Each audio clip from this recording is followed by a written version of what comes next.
Y esta mañana nos visita José Luis Ábalos. Buenos días. ¿Qué tal? Muy buenos días. Ministro de Fomento en funciones, secretario de Organización del Partido Socialista. Ministro, ¿qué les va a plantear Pedro Sánchez hoy a los colectivos sociales con los que empieza a reunirse esta mañana? Bueno, en definitiva no deja de ser pues intercambiar las visiones, ¿no? Y recoger también las aspiraciones de los colectivos en este programa, nuevo programa, uno más, que queremos ofrecer al conjunto de la sociedad, y lo queremos hacer con la participación de los colectivos, ¿no? Más allá de lo que hasta ahora hemos planteado, que era una oferta a los partidos políticos, pues es importante también que la sociedad pues se vea que se le tiene en cuenta en la medida en que está concernida por una gestión de gobierno. Bueno, no va a serse el único diálogo, se va a seguir hablando con las formaciones políticas, tanto las que tienen una relevancia territorial como las que tienen ya una implantación nacional, pero era importante también introducir a la sociedad civil también en estos diálogos. ¿No es una manera de externalizar la presión a Podemos, involucrar a los colectivos sociales? Bueno, cada uno se siente presionado Normalmente uno se siente presionado por aquello de lo que carece, ¿eh? Y en este caso es muy importante que la sociedad participe de un programa de gobierno. Yo creo que hay que hacerlo en positivo, ¿no? Y me parece importante. ¿No hay riesgo de que los colectivos sociales se sientan utilizados en la estrategia del PSOE para apretar a Podemos? Pues no, yo creo que los colectivos sociales tienen que verlo positivamente en la medida en que se les escucha y se recogen las aspiraciones. Creo que debería ser la obligación de todos. Porque la impresión que además uno tiene como observador, además de actor, también uno observa, es que muchos partidos políticos viven en una burbuja absoluta, en una absoluta endogamia, ¿eh?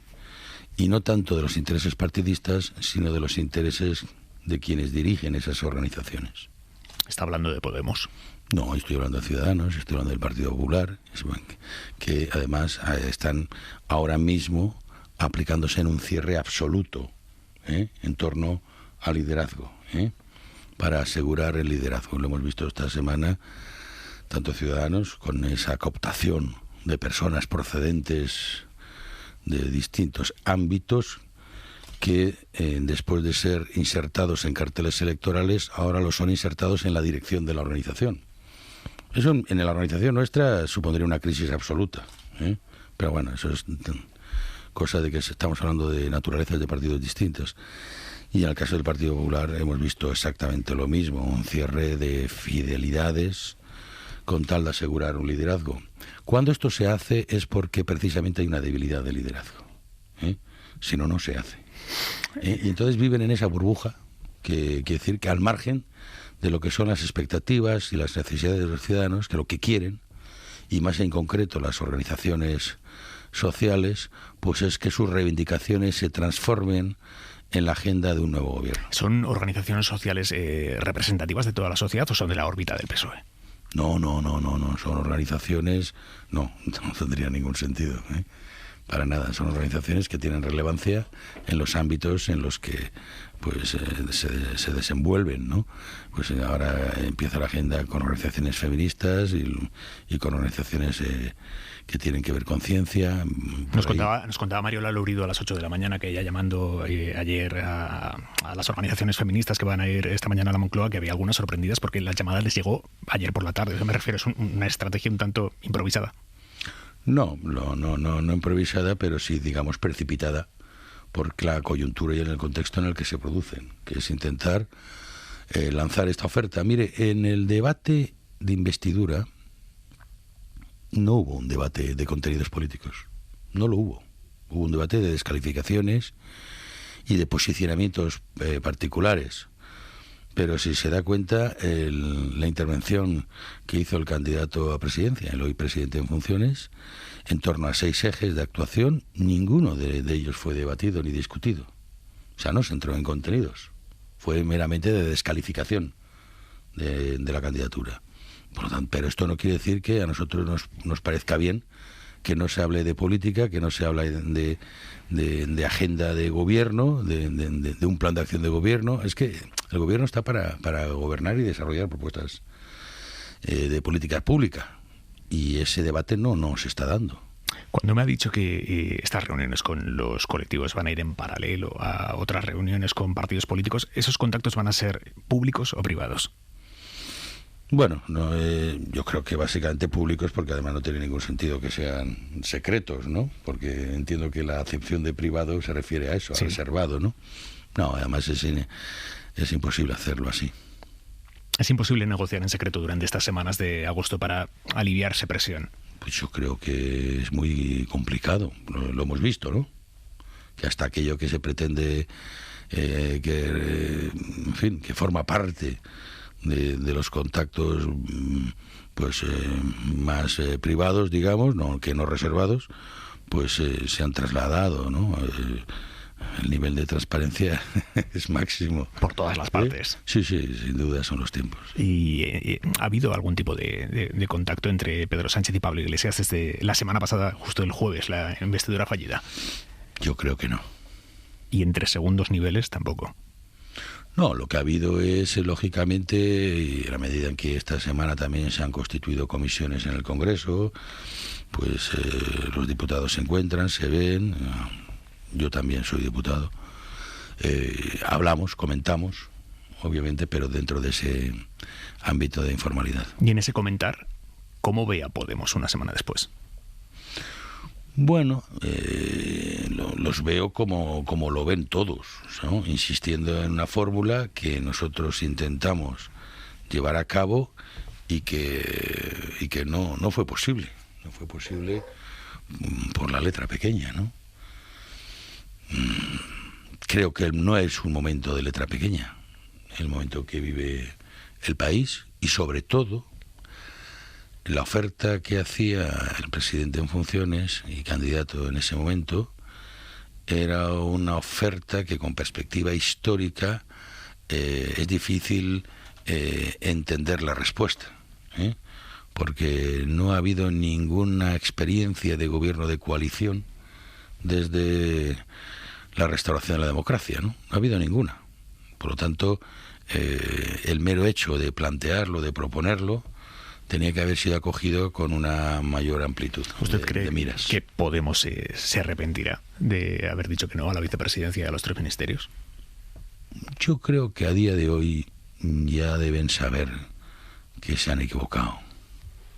Porque, como digo, era una oportunidad histórica, no ya política de momento, sino histórica, respecto de lo que supone un gobierno de coalición, respecto de lo que supone la participación de un partido que tiene 4 años de historia, poder entrar desde una actividad política basada en la agitación, pasar al gobierno. Eso es en cualquier otro ámbito se consideraría un éxito, una experiencia de éxito. ¿Y ustedes hacen algo de autocrítica de cómo fueron esas negociaciones? No, sin duda. Ese WhatsApp de igualdazos, vale. Sin duda, pero piense que nosotros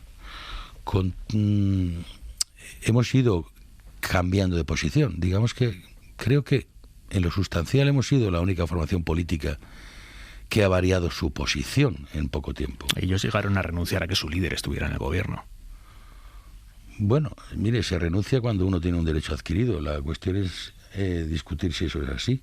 Hay muchas experiencias sobre eso, ¿no? Y sobre el papel que debe desarrollar el líder de una formación, si en el gobierno o fuera del gobierno.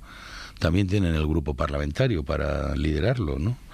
Mira, nosotros pasamos de aspirar a tener un gobierno en la línea del gobierno que teníamos a plantear un gobierno de cooperación, que no dejaba de ser una experiencia singular, a pasar a admitir personas del ámbito de Podemos con carácter independiente, a finalmente aceptar la fórmula de colaboración. Digamos, hemos pasado hasta por 4 fases. El resto no se ha movido. La derecha se ha quedado en el inmovilismo más absoluto, en la negación del resultado electoral, en anteponer su debilidad de liderazgo, y Podemos planteó desde el primer momento el gobierno de coalición hasta el último momento, hasta que entendió el señor Iglesias que no entraba en el encaje de un gobierno que se pretendía de coalición y que al final nosotros aceptamos que fuera de coalición, pero lo que nosotros nunca podíamos aceptar era un cogobierno basado en un gobierno incrustado en otro. Ahora mismo está completamente descartada la opción de volver a negociar un gobierno de coalición. ¿Esa puerta está completamente cerrada? Mire, es que para hacer un gobierno de coalición hace falta además tener la voluntad de confiar. Mire, no lo digo ya confiar, pero el ánimo de confiar. Y el ánimo que se ha venido registrando es todo el contrario, está fundamentada la desconfianza. Es decir, yo quiero entrar al gobierno no para ampliar las posibilidades de intervención y transformación, sino porque no me fío de las políticas que hacéis. Es que claro, el control del gobierno no se hace desde el propio gobierno. Entonces, ese elemento de confianza no veo tampoco que haya cesado. Ahora mismo hay algo que pueda hacer Podemos, o a lo que se pueda comprometer Podemos, para que ustedes se abran a volver a negociar un gobierno de coalición. Bueno, nosotros vamos a intentar, en este caso, volver a plantear un acuerdo programático, que creo que además no se hizo especial énfasis en esto, que es básico también. Es decir, ¿gobernar para qué? Hay que plantearse un programa. Y hay otras voces dentro de la coalición de Unidas Podemos que también están de acuerdo en esta posición de plantear un acuerdo de programa para que desarrolle un nuevo gobierno. ¿Hay conversaciones directas con Izquierda Unida acerca de esto? Izquierda Unida está a favor de ese planteamiento, de un pacto solo programático. Bueno, es lo que hemos visto por los medios. No hablan directamente con Alberto Garzón y su grupo. No estamos. Quiero preguntarle por la encuesta que publica hoy el diario El País, esa encuesta por la cual parece que el votante de izquierdas tiene bastante claro que no quiere elecciones. En 2 minutos le pregunto. Y seguimos en esta entrevista en la SER en Hoy por Hoy con José Luis Ábalos, ministro de Fomento en funciones. Ministro, según la encuesta de 40DB que publica hoy El País, cuando se les pregunta a los votantes socialistas qué escenario prefieren a partir de ahora, está prácticamente empatado el número de votantes del PSOE, que quiere un gobierno solo del PSOE, facilitado por Podemos, que aquellos que quieren un gobierno de coalición. Parece que la dirección del Partido Socialista tiene mucho más claro que ya no quiere un gobierno de coalición que los votantes del PSOE, según esta encuesta. Bueno, yo lo entiendo, y nosotros es que tampoco queremos elecciones. Es que las elecciones ya se han producido, el resultado es claro. Yo no sé qué hay que discutir sobre el resultado del mismo. Lo que cabe a la representación pública es actuar conforme a la voluntad de los electores. Y es evidente que ha habido un apoyo muy importante respecto de las otras opciones al Partido Socialista, que lo ha situado como primera fuerza, que le dobla prácticamente al segundo partido, que es el Partido Popular, y la tercera es Ciudadanos, y la cuarta fuerza política es Podemos. Y eso es lo que cada uno tiene que asumir también. Hay unos que han ganado y otros que han perdido. Y es lo lógico. Por lo tanto, que se respete esa voluntad. Lo del gobierno de coalición o las alianzas o cómo se desarrollen las colaboraciones entre fuerzas políticas responde ya a la gestión de esa representación. Pero ese planteamiento no estaba en los electores. A nadie se le preguntó cuando uno hace la opción que quiere que gobierne. Y en su caso, que ejerza la oposición, ¿no? En fin, en definitiva, que ejerza la representación, pero que se respete los resultados. Por lo tanto, nosotros no tenemos ningún interés en que se repitan las elecciones. No hay nada de cierto en eso que tantos analistas publican y demás, de que el presidente y parte de su equipo está apostando por una repetición electoral. No, pero para nada. Es falso que Iván Redondo, el jefe de gabinete, le esté diciendo, presidente, elecciones. No, ¿sabe usted que eso se ha publicado? Mire, yo veo que hay mucha pasión por las películas, ¿no? Y mucha recreación. A veces parece que la realidad fuera demasiado vulgar como para escribir sobre ella. Pero los que vivimos esto de un modo directo, la verdad es que con sorpresa leemos muchísimos comentarios que no tienen nada que ver con la realidad. La realidad es tan más compleja que la simplificación que algunos tratan de hacer. Nosotros no queremos elecciones. ¿Sabe lo que significa unas nuevas elecciones para el país, pero también para la propia organización?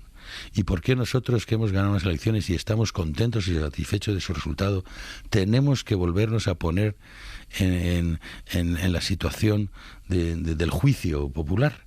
Y el juicio ya se ha producido, y además se produjo en torno a una acción de gobierno. Hay algunos que lo quieren todo referenciar al voto del miedo o al voto en contra. No, hubo una acción de gobierno de unos meses que no llegó al año, que fue lo que se sometió a consulta, como ocurren en todas las elecciones, donde realmente lo que se valora es la gestión del gobierno que hay en ese momento. Y las alternativas tienen más o menos apoyo en función del enjuiciamiento sobre esa gestión de gobierno. Pero es que además, esas elecciones, la derecha, que ejerció una oposición destructiva, y la más destructiva es aquella que no te reconoce, que te niega, las planteó con un tono plebiscitario, en torno al gobierno, en torno al sanchismo. Se lo planteó así, y el plebiscito lo perdió la derecha. Por lo tanto, ¿qué hay que votar? Lo que hay que hacer es aceptar el resultado de las urnas, porque en definitiva el problema es que es ese. El problema es que los que perdieron no aceptan el resultado de las urnas. Pero lo más dramático no es eso. Lo más dramático es que no tienen ninguna alternativa que ofrecer a esa negación de la realidad. Desde la derecha, precisamente, la nueva portavoz del PP en el Congreso, Cayetana Álvarez de Toledo, ella dice explícitamente lo que su partido no dice. Ella insiste en que quiere elecciones.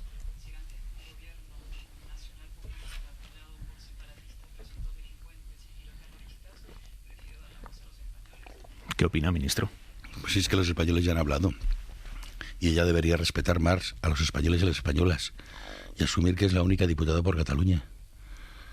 ¿De qué españoles habla? Que en Cataluña no hay españoles y no hay españolas.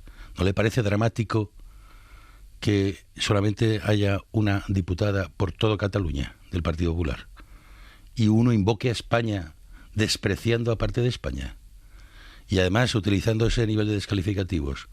Lo que sí que nos damos cuenta es que el tono que nos espera nos va a hacer añorar a aquellos que nos parecían radicales.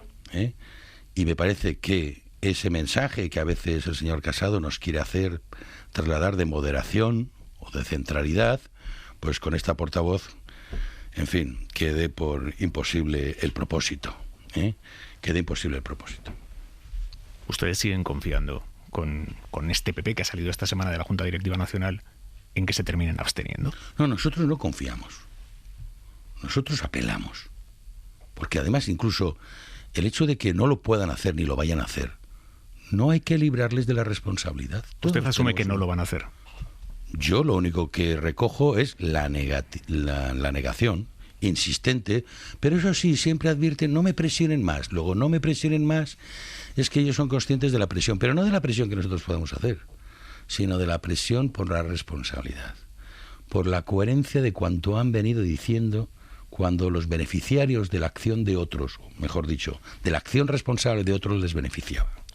Mire, yo me abstuve en el año 16. Frente a un gobierno... No, para nada. Aún me duele. ¿Y sabe lo que me va a doler más? Que aquello fuera un acto de candidez insoportable, vista la reacción del Partido Popular ahora. Que ahora les correspondería hacerlo a ellos, con más motivo, si cabe, porque nosotros tuvimos que pasar por alto todos los escándalos de corrupción que ya eran un gran impedimento para la investidura de Rajoy, y en este caso ellos no tienen nada que objetar al respecto.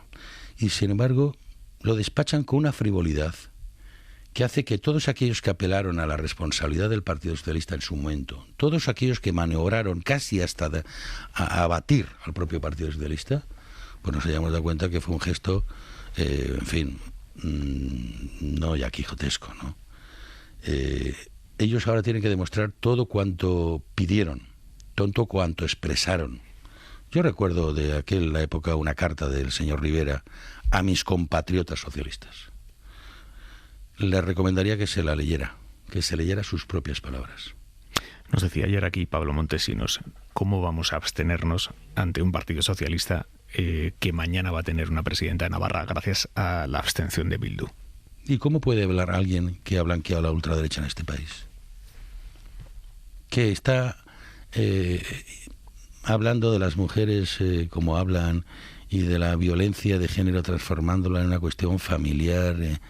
En fin, ¿saben lo que han hecho en Murcia? La señora Arrimadas en Murcia dijo 24 años insoportables del gobierno del Partido Popular. ¿Se imaginan 28 años? Pues sí.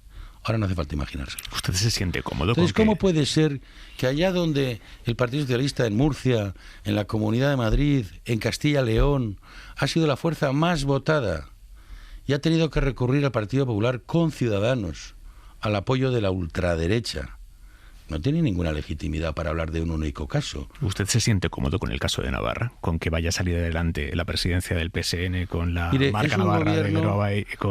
Es un gobierno que creo que tiene 13 miembros, 8 de los cuales son socialistas, 4 de Gueroa Abay y 1 de Podemos. Ese es el gobierno que va a llevar Navarra.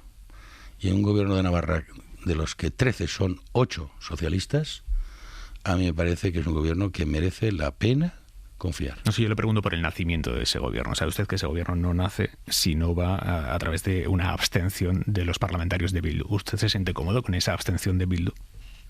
No, vamos a ver. Mire, lo voy a trasladar a nivel nacional. Pueden abstenerse otros también.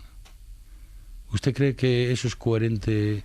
O sea, yo podría decir pues que si estuviera Navarra Suma, y usted me dirá, hombre, ha ganado. Ha ganado las elecciones, sí. Claro.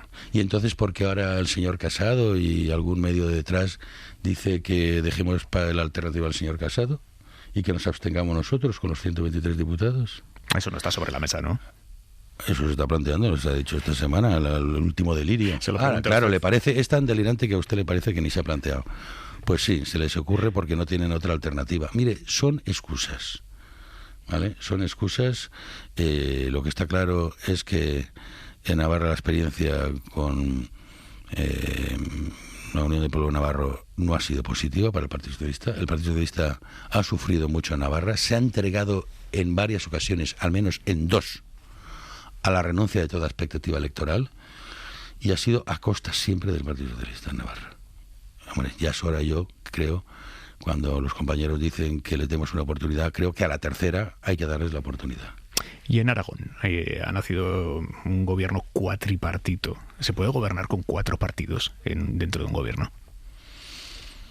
Bueno, es que es la expresión del resultado electoral. Ya nos gustaría que no fuera así, pero es que es así. Y por lo tanto, en Aragón lo que ha ocurrido es que con muchas dificultades, en algunos momentos se pensaba que eran estas dificultades insuperables, pero ha habido una gestión adecuada que ha permitido plantear una alternativa en torno a la pluralidad que expresó el resultado electoral. Por lo tanto, yo ahí lo que creo es que hay una gran habilidad para acoger toda esa representación. Pero, en fin, es que no hay otras combinaciones posibles, ¿eh? Pero en todo caso la alternativa era igual. Ministro, le acaban de denunciar.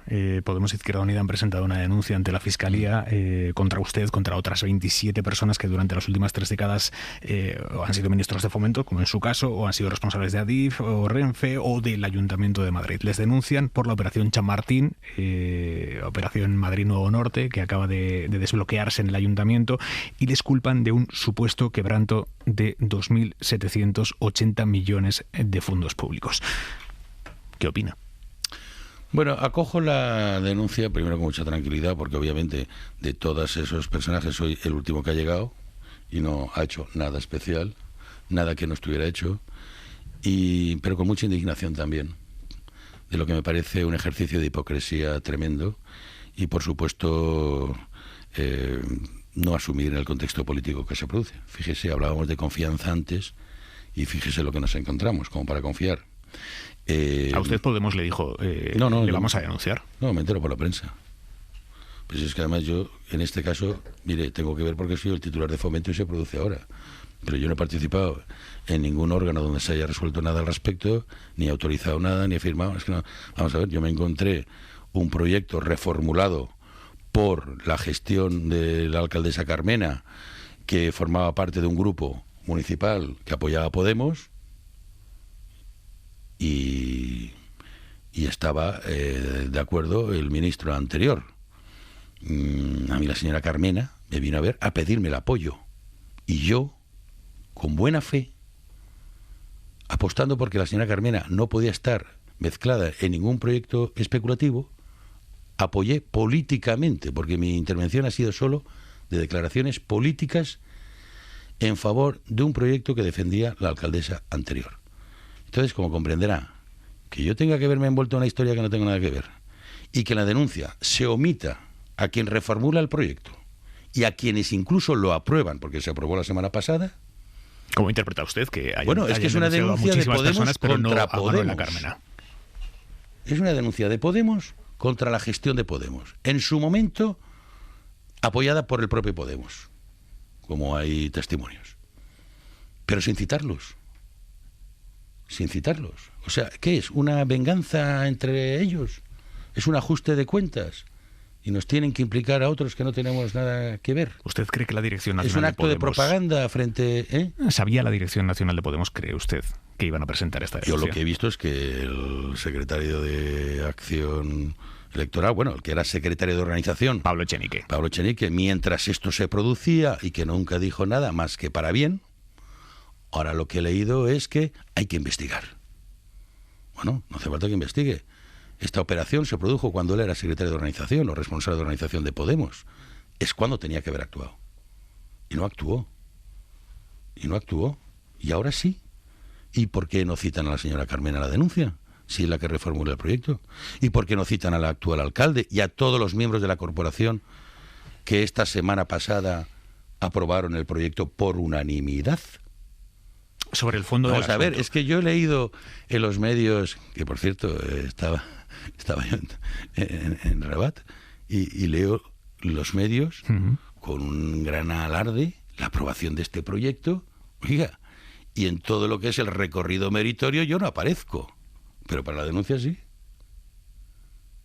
Pero para aclararme, ¿a usted le parece un buen proyecto o no es un buen proyecto? A mí me ha parecido siempre un buen proyecto. No he entrado en tantos detalles más en aquellos de legales, porque efectivamente yo comparecí en el Congreso sobre este tema y yo vi artículos de opinión, he visto reclamaciones y comprenderá, yo me planteé, acabo de llegar, me encuentro todo hecho, a ver si esto puede afectarme sin tener nada que ver.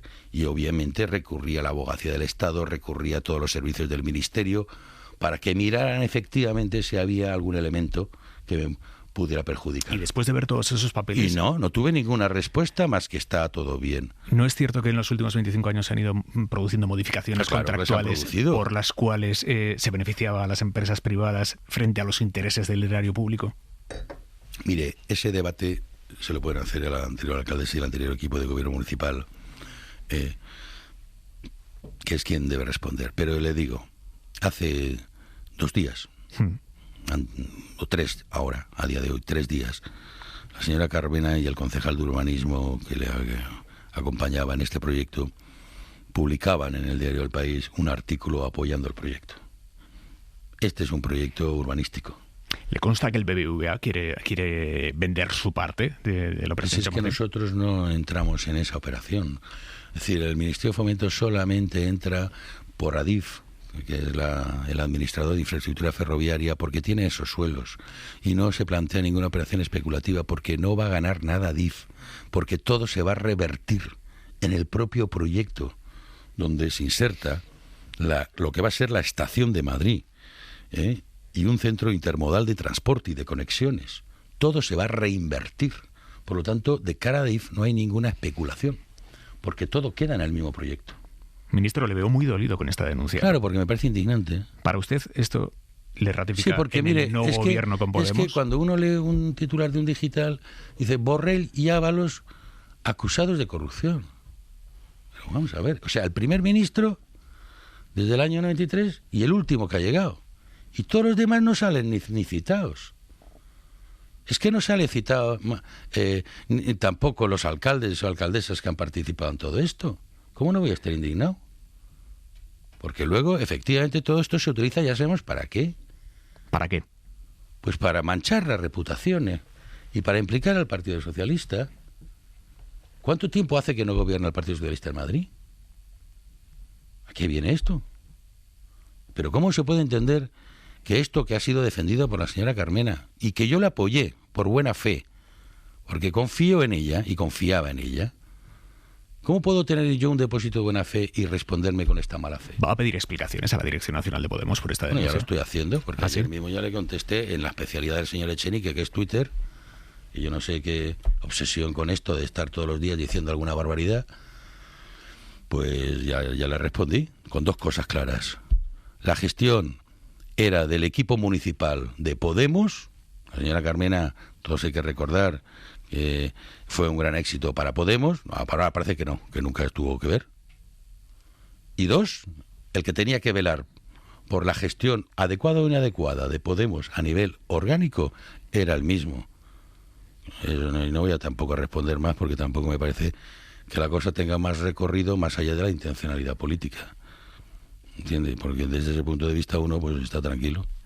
Ministro, ayer conocimos que la intención del gobierno es seguir reuniéndose los viernes de agosto, salvo el viernes 16. No se van a ir de vacaciones, entonces. Agosto va a ser un mes de trabajo, negociación. Bueno, nos hemos organizado, digamos, para que podamos tener una semana en agosto cada uno. ¿Cree que los españoles comprenderían ver a sus políticos en la playa mientras el gobierno está sin...